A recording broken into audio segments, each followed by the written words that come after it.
진리가 너희를 자유케 한다 했습니다. 여러분, 오늘 말씀이 우리가 묶여 있는, 또 우리를 갖다 놓고 있는 모든 부분에 대해서 자유함을 얻는 그런 말씀이 되기를 주님의 이름으로 축원드립니다. 여러분, 백문이 불여일견이라는 말이 있잖아요. 그죠? 예. 한 번 보는 것이 100번 듣는 것보다 낫다. 그런 말이 있어요. 근데 어떤 춤을 좋아하는 사람은 이걸 이렇게 인용하더라고요.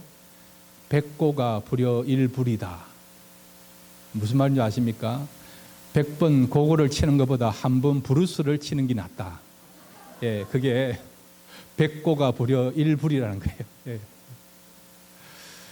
여러분, 사실 우리의 삶 속에서 보는 게 참 중요해요. 안 그렇습니까? 무엇을 판단하고 결정할 때 뭐라고 이야기합니까? 보고 말하겠다. 보고 결정하겠다. 그런 이야기를 하지 않습니까? 그만큼 보는 게 참 중요한데, 근데 여러분, 본다고 했을 때 우리가 세 가지 차원으로 볼 수 있어요. 첫째는 어떻게 보느냐?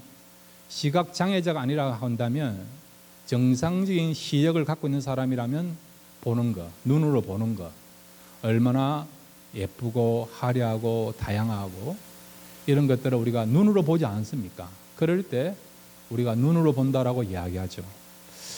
두 번째는 눈이 있어도 못 보는 경우도 있다는 거예요. 실체를 모르는 경우 있다는 거죠. 그럴 때는 어떻게 본다고요?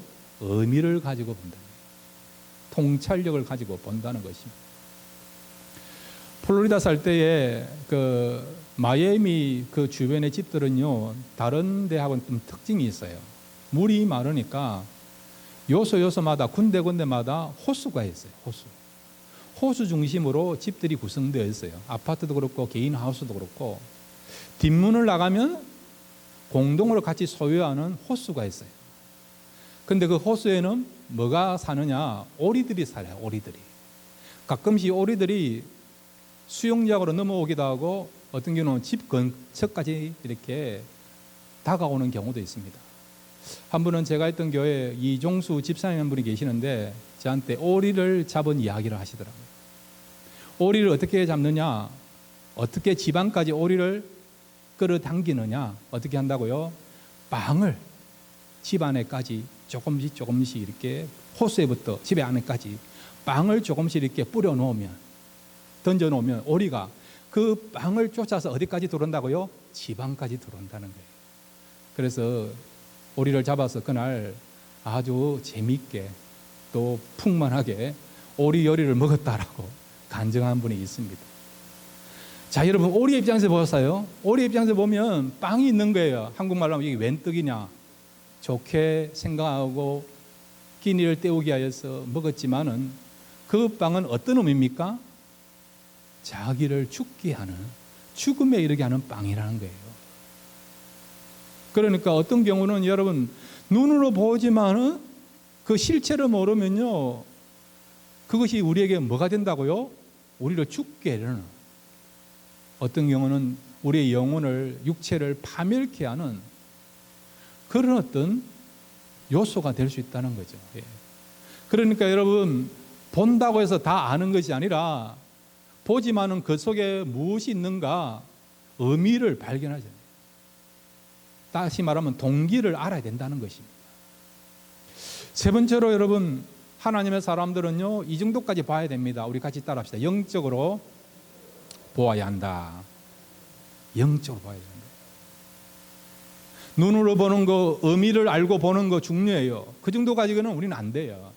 하나님의 사람들은 모든 삶에 대해서, 모든 사건이나 시대의 흐름에 대해서 영적으로 볼 수 있어야 되죠. 영안의 눈을 가져야 된다는 것입니다.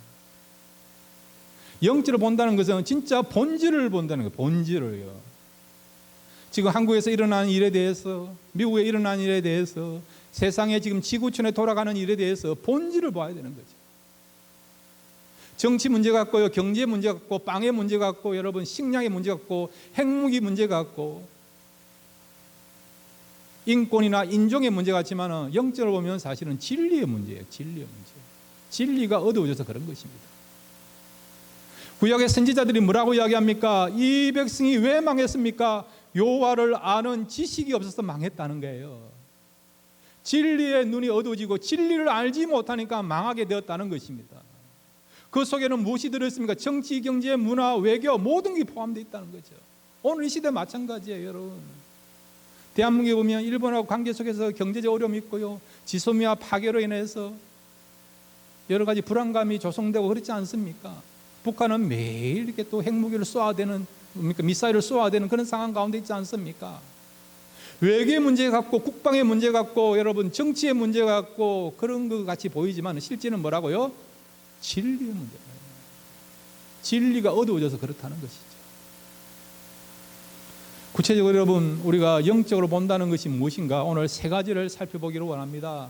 그래서 여러분 이제 영안이 떠여져서 모든 것을 바라볼 때에 영안의 그런 눈을 가지고 바라보므로 참된 것을 알고 분별함으로 이 영적인 것을 알지 못하고 영적인 것에 눈이 어두운 사람들에게 분명한 것을 보여줄 수 있고 제시할 수 있는, 그래서 영적으로 여러분이 진정한 등대 역할과 빛의 역할을 감당할 수 있는 저와 여러분이 되시기를 바랍니다.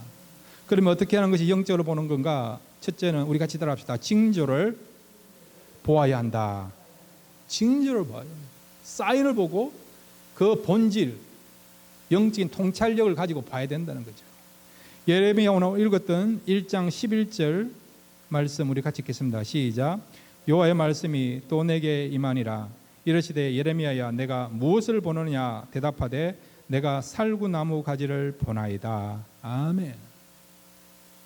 하나님이 예레미야에게 물었습니다. 네가 무엇을 바르냐? 예레미야가 뭐라고 답변합니까? 살구나무를 봅니다. 하나님이 예레미야에게 한 상을 보여주셨어요. 살구나무에 대한 한 상을 보여줬습니다. 그런데 이 성경이 써질 때에 우리 한국어로 이렇게 번역을 될 때에 그 당시 여러분 한국 사회에는요 아몬드 나무가 없었어요. 아몬드에 대한 개념이 없습니다. 살구나무는 우리가 알잖아요. 그런데 그 당시 여러분 1930년도 40년도만 하더라도 아몬드를 잘 몰라요. 그런데 이 살구나무라 되는데 영어에는 뭐라고 되어 있느냐? 아몬드 추리라고 되어 있어요. 왜 그러냐 하니까 이 살구나무나 아몬드 추리가요 꽃 모양이 비슷해요. 열매는 다르지만. 그래서 꽃 모양을 보고 우리 한국어로 번역할 때에 살구나무로 했지만은 그러나 영어에서는 아몬드 나무로 되어 있습니다. 이 살구나무, 저 아몬드 나무는요 그 어떤 나무보다도 중동에서는요 제일 일찍 피는 그런 나무예요. 어떤 경우 12월 말에 피가지고요 2월 달에 열매가 맺히는 그런 어떤 나무가 살구나무, 즉 아몬드 나무라는 것입니다. 여기 살구나무 또 아몬드 나무로 했는데 히브리에서는 사케드라는 단어예요. 사케드. 깨운다, 그 다음에 파수한다, 그런 의미를 갖고 있다는 거죠. 그러니까 이것은 무엇을 말씀하고 있느냐? 겨울을 깬다는 거예요. 겨울을 깨게 한다는 거죠. 다시 말하면 어두운 이 시대에 그리고 진리에 대해서 깨게 한다는 것이죠. 밝혀준다는 것입니다. 자, 여러분, 이 살구나무를 본다는 의미는 뭐냐? 오늘 이 시대에 이런 징조를 보면서 앞으로 어떤 일이 다가올 건가를 분명하게 보여준다는 그런 의미가 있는 것입니다. 지금으로부터 40년 전에 1979년도 2월 15일 날 한국의 부산에서요, 제가 살았던 부산에서 어떤 일이 벌어졌느냐? 대한민국 최초로 토막 살인 사건이 일어났습니다. 송도에서요. 들어보신 적이 있습니까? 그때 살인 사건, 특별히 토막 살인 사건이 일어났을 때에 대한민국 전체가 떠들썩했어요. 뭐라고 했냐? 말세다. 어떻게 사람이 그냥 죽인 것이 아니라 사람을 죽여서 토막을 낼 수 있느냐? 말세다. 그런 이야기를 했어요. 우리가 그런 것을 통해서 무엇을 알 수 있습니까? 아하, 앞으로 가면 갈수록 사람들이 더 무자비하고 포악해지고 이런 어떤 살인 사건들이 더 많이 생길 수도 있다라고 볼 수 있는 것이죠. 여러분, 이런 징조를 볼 때에 우리는 영적인 그런 어떤 눈을 가지고 봐야 됩니다. 그리고 무엇이 문제인가를 볼 수 있어야 된다는 것이죠. 자, 빌립보서 우리 2장 빌립보서 4장 8절입니다. 빌립보서 4장 8절 같이 읽겠습니다. 시작. 정말로 형제들아 무엇이든지 참되며 무엇이든지 경건하며 무엇이든지 옳으며 무엇이든지 정결하며 무엇이든지 사랑만하며 무엇이든지 칭찬만하며 무슨 덕이 있는지 무슨 기름이 있는지 이것들을 생각하라. 정말로 형제들아, 종말을 살아가고 있는 이 시대의 사람들아, 무엇이 참되고 무엇이 바르고 무엇이 옳은지를 알아야 된다는 거죠. 시대의 어떤 흐름을 보면서 우리가 영적인 통찰력을 가져야 된다는 것이죠. 어떻게 해요? 같이 따라합시다. 말씀을 들을 때 영안이 열린다. 예, 이 사실 믿으시기 바랍니다. 여러분, 인터넷 뒤져서 많은 지식을 쌓는다고 해서요 진짜 영안이 열려지는 거 아니에요. 통찰력 갖는 거 아닙니다. 징조를 보고 정확하게 해석 못합니다. 말씀만이 여러분 시대에 대한 분명한 분석을 할 수 있고요, 정확한 해석을 할 수 있고 통찰력을 가질 수 있습니다. 하나님이 예레미야에게 살구나무를 보느냐, 무슨 말씀해주고 있습니까? 영적인 그런 메시지 주는 거죠. 지금 이 백성이 어두워져 있고 타락해져 있고 전쟁이 임박한 그런 상황 가운데서도 소망이 있다는 것을, 겨울이 지나고 봄이 온다는 것을, 이 살구나무는 제일 먼저 피는 꽃이 아닙니까? 이와 같이 지금은 어두워져 있고 희망이 없는 상황이지만은 꽃이 피는 것처럼, 봄이 오는 것처럼, 겨울이 끝나고 봄이 오는 것처럼 영적인 삶에 있어서도 봄이 온다는 거예요. 봄, 희망을 가져라는 것이죠. 예. 살구나무를 봄으로써 희망을 가져라, 소망을 가져라, 그런 메시지를 주는 것이죠. 여러분, 열왕기상 18장 후반절에 보면 엘리야가 비가 오도록 위하여 기도하잖아요. 몇 번 기도합니까? 7번 기도하잖아요. 7번 기도가 났더니 어떤 일이 벌어졌습니까? 6번째까지는 아무 현상도 없었어요. 3년 6개월 동안 비가 오지 않았습니다. 가뭄이 극심했습니다. 사람이 죽을 것 같은 그런 상황이었습니다. 기근이 창궐한 그런 상황이었습니다. 그런데 엘리야가요 영적인 전투에 승리하고 난 뒤에 하나님 앞에 무릎 꿇고 7번씩 비가 오게 해달라 기도하지 않습니까? 6번째 기도했지만 아무 현상이 없었어요. 7번 기도했더니 무슨 일이 벌어졌느냐? 그 사환이 이야기하죠. 저쪽 주먹만한 구름이 있습니다. 엘리야가 뭐라고 합니까? 됐다는 거죠. 비가 오려면 온 하늘이 덮어야 돼요. 그래야 하면 비가 오겠구나 그렇게 알 수 있는데, 엘리야는 징조를 보고 진리를 아는 그런 하나님의 사람이니까 주먹만한 이런 먹구름만 보고도 비가 올 것을 알지 않습니까? 됐다라고 이야기하지 않습니까? 그대로 비가 내린 것을 우리가 알고 있지 않습니까? 사랑하는 성도 여러분, 때로는 주먹만한 그런 어떤 징조를 보더라도 분명한 것을 볼 수 있는, 무엇을 통해서 말씀을 들음으로 말미암아, 말씀을 가까이 함으로 말미암아 시대의 징조를 알고 분명한 것을 붙잡고 살아갈 수 있는 저와 여러분 되시기를 바랍니다. 두 번째, 여러분, 영적으로 본다는 것은 무엇입니까? 그리고 우리는 무엇을 보아야 됩니까? 우리 같이 따라합시다. 하나님의 심판을 보아야 합니다. 예, 하나님의 심판이 있어요.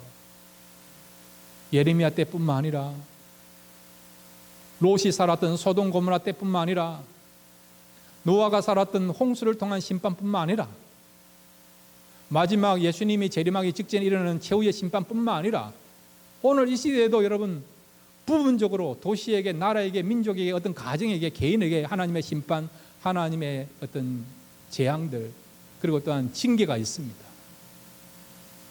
그런 하나님의 심판들을 우리가 볼 수 있어야 된다는 거죠. 예레미야 1장 13절에서 14절입니다. 같이 읽겠습니다. 시작. 여호와의 말씀이 다시 내게 임하니라. 이르시되 내가 무엇을 보느냐? 대답할되 끓는 가마를 보나이다. 그 면이 북에서부터 기울어졌나이다. 여호와께서 내게 이르시되 재앙이 북방에서 일어나 이 땅의 모든 거민에게 임하리라. 아멘. 예. 두 번째, 하나님께서 예레미야에게 한상을 보여주세요. 무엇이냐? 끓는 가마예요. 끓는 가마. 기름이나 물이 펄펄 끓는 거예요. 폭발 직전에 있는 겁니다. 이걸 뭐라고 이야기했냐? 하나님의 심판이에요. 심판. 앞으로 하나님께서 바벨론을 통해서 유다 나라까지도 심판하겠다. 그런 거예요. 심판하겠다.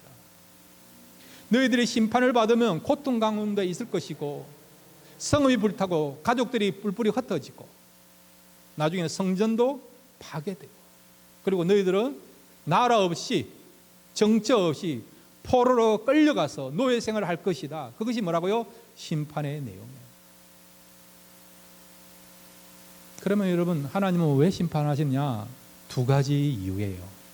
하나는 죄악 세상을 향한 심판이에요. 죄악에 대한 심판이에요. 소돔 고모라가 그렇게 했고, 그 다음에 바벨탑을 쌓았던 그 사람들을 향해서 하나님이 심판할 때 죄악에 대한 심판이에요. 지난날에 왕성했고 활발했던 그 제국이 무너졌던 것들도 우상숭배하거나 범죄했기 때문에 그 죄악으로 말미암아 심판을 당한 것입니다. 또 하나는 이유는 뭐냐? 우리 같이 따라합시다. 회개하라고. 예, 우리 믿는 자에게 주시는 이유는 회개하라는 거예요. 우리가 지금 잘못 살고 있으니까, 하나님 떠나서 살고 있고, 어떤 경우는 예배드리지만 우리 마음에 하나님보다도 다른 것을 더 섬기고 있으니까, 그러면 하나님과 관계가 멀어지니까 하나님의 자녀답게 살지 못하니까, 우리가 성령의 사람이 되는데 성령의 사람이 아니고 여전히 육의 사람이 되니까, 그렇게 되면 안 되니까 하나님 어떻게 합니까? 심판을 허락하는 거죠. 심판을 보게 하는 거죠. 여러분, 고난이 있습니까? 고난은요, 하나님께 나오라고 하는 신호입니다. 살아가다 보면 고난이 있지 않습니까? 왜 나에게 이런 고난을 주시고 고통을 주십니까? 그럴 때 여러분, 하나님이 허용했다면 그 이유는 뭐냐? 하나님께 나오라는 거예요. 나오라. 나에게 나오라고 부르는 거예요. 신호예요, 신호. 다른 이유 대지 마시고요, 핑계 대지 마시고 하나님께 나오면 됩니다. 예배드리고요, 기도의 자리로 나오고 말씀 붙잡고 온전히 순종하고, 다른 것을 의지했다면 다른 것 다 내려놓고 하나님만 의지하면서 나오면 그때부터 회복과 축복과 형통과 은혜가 치료가 임하게 될 줄로 믿습니다. 하나님이 왜 심판합니까? 우리를 사랑하니까, 우리를 깨닫게 하기 위해서. 그 다음에 여러분, 세 번째로 우리가 무엇을 가지고 봐야 됩니까? 우리 같이 한번 따라합시다. 하나님의 구원의 손길이 언제나 있다는 것을 보아야 한다. 예, 심판이나 징계만 있는 것이 아니라 하나님 백성들에게 뭐가 있다고요? 하나님의 구원의 손길이 있다. 구원의 손길이 있다. 노아 시대도 그렇고, 여러분, 아브라함 시대도 마찬가지고, 오늘 이 시대도 한쪽에는 하나님의 심판이 있어요. 하나님의 거룩성이 죄를 허용할 수 없기 때문에, 어르신 하나님이 죄를 수용할 수 없기 때문에 그래서 심판이 있습니다. 그러나 그것만 있는 것이 아니라 우리 믿는 자에게 무엇이 있다고요? 구원이 있다는 거죠. 구원이 있다는 거죠. 예레미야 1장 우리 18절 19절 같이 읽겠습니다. 시작. 보라, 내가 오늘날 너로 그 온 땅과 유다 왕들과 그 족장들과 그 제사장들과 그 땅 백성 앞에 견고한 성읍 쇠기둥 녹성벽이 되게 하였은즉 그들이 너를 치나 이기지 못하리니 이는 내가 너와 함께하여 너를 구원할 것임이라 여호와의 말이니라. 아멘. 바벨론이 쳐들어와서 너희들에게 고통을 주고 이별을 주고 상처를 주고 심지어는 피 흘리는 그런 어떤 아픔과 고통이 따르지만은, 그러나 어떻게 한다고요? 나는 너를 구원하겠다는, 너를 지켜주겠다는 거죠. 그런 의미가 뭡니까? 그 땅 백성 앞에서 견고한 성읍이 되고 쇠 기둥이 되고 너 성벽이 되게 하리라. 한마디 말하면 천하의 요새가 되게 하리라는 거죠. 예. 하나님이 그렇게 한다는 겁니다. 실제적으로 여러분, 바벨론이 침공해서 유다가 멸망당합니다. 마지막 유다의 왕이 시드기야 왕이에요. 포로의 모습으로, 가장 비참한 모습으로 바벨론까지 끌려갑니다. 많은 백성들과 많은 사람들이 노예로 끌려갑니다. 미래를 알 수 없고 내일을 기약할 수 없는 가운데서 고향을 떠나서 타인에 의해서 결국 나라를 버리고 나라를 잃은 가운데서 타양민의 그런 신세가 되어서 고향과 민족과 그런 성읍들을 떠나게 됩니다. 그들에게 있는 것은 죽음이죠. 고통이죠. 상처죠. 미래를 알 수 없는 불안감이죠. 그런데 하나님께서는 하나님의 사람 예레미야를 어떻게 보호하시고 지키시는가? 예레미야 39장 11절 우리 12절 같이 읽겠습니다. 시작. 바벨론 왕 느부갓네살이 예레미야에게 대하여 시대장 러브살레단에게 명하여 가로되 그가 내게 말한 대로 행하라. 아멘. 예레미야를 어떻게 한다고요? 그를 데려다가 선대하고 해하지 말며 그가 내게 말한 대로 행하라. 예레미야가 요구한 대로 들어주라는 거예요. 보호해주는 정도가 아니고요, 지켜주는 정도가 아니고, 먹을 걸 주는 정도가 아니고, 어떻게 해요? 예레미야가 요구하는 대로 어떻게 해요? 다 들어주라는 거죠. 주변의 사람들은 노예로 끌려갑니다. 비참한 모습으로 끌려갑니다. 집을 다 잃고요, 고향을 잃고 처량한 모습으로 원통해 하면서 언제 돌아올 것인가 기약을 하지 못하는 가운데 지금 노예로 잡혀가는 상황이었지만은 하나님은 예레미야를 어떻게 합니까? 느부갓네살 왕을 통해서 어떻게 합니까? 그를 선대하라는 거죠. 해하지 말라는 거죠. 그를 지켜달라는 거죠. 그리고 예레미야가 요구한 대로 다 들어주라는 거죠. 실제로 예레미야는 끌려가지 않고요, 남은 여세 고향임에서 하나님 말씀 전하다가 그 사명을 잘 감당했습니다. 이것은 여러분 예레미야만 있는 특별한 사건이 아니라 오늘 이 시대 마찬가지예요. 한쪽에는 여러분 재앙이 있습니다. 고통이 있습니다. 아픔이 있고 상처가 있고요, 각종 사고가 일어납니다. 그러나 하나님 어떻게 하십니까? 예레미야에게 함께 하셨던 그 하나님은 오늘 우리에게도 우리를 구원하시고 지키시고 보호하시는 역사가 일어난다는 것을 믿으시기를 바랍니다. 이사야 43장 2절 3절 우리 같이 읽겠습니다. 시작. 내가 물 가운데로 지날 때에 내가 함께 할 것이라. 강을 건널 때에 물이 너를 침몰지 못할 것이며 내가 불 가운데로 행할 때에 타지도 아니할 것이며 불꽃이 너를 사르지도 못하리니 대전하는 여호와 내 하나님이요 이스라엘 거룩한 자요 내 구원자임이라. 내가 애굽을 너의 속량물로 구스와 스바를 너의 대신으로 주었노라. 아멘. 불 가운데도 타지도 않게 하시고 물 가운데 침몰치 아니하시고 하나님께서는요 우리를 지키시고 보호한다는 겁니다. 출애굽기 14장 13절에 보니까 그냥 들으시기 바랍니다. 모세가 백성에게 이르되 너는 두려워 말고 가만히 있어서 여호와께서 오늘날 너희를 위하여 행하시는 구원을 보라. 너희가 오늘날 본 애굽 사람은 또 다시는 영원히 보지 못하리라. 너희는 가만히 있어. 오늘날 너희를 구원하신 그 하나님의 손을 바라보라는 거죠. 오늘 이 시대도 하나님께서 우리를 구원하고 지킨다는 것입니다. 여러분 무엇을 봅니까? 말씀을 통해서 징조를 보십시오. 대비하십시오. 무엇이 옳고 무엇이 바른가를 분별하시고 그대로 살아가시기 바랍니다. 심판이 있는 것을 보십시오. 그러면 나하고 상관없다 그것이 아니고요, 나로 하여금 회개하라고 기도하라고 그런 사인으로 받으셔서 회개하시고 돌이키시고 우리 자신을 점검하시길 바랍니다. 그리고 여러분 시대를 초월해서 어느 민족 어느 백성 어디에 있든 간에 하나님은 그 믿는 자들을 향하여 구원의 손길이 있습니다. 하나님이 지키시고 보호하십니다. 함께 하십니다. 끝까지 책임져 주십니다. 이런 구원의 손길을 여러분 믿으시고 바라보셔서 이번도 그 어떤 어려운 가운데서도 자유하며 평안하며 기쁨 누리면서 세상 사람들에게 하나님이 살아계신 것을 몸으로 보여줄 수 있는 저와 여러분 되시기를 주의 이름으로 축원드립니다.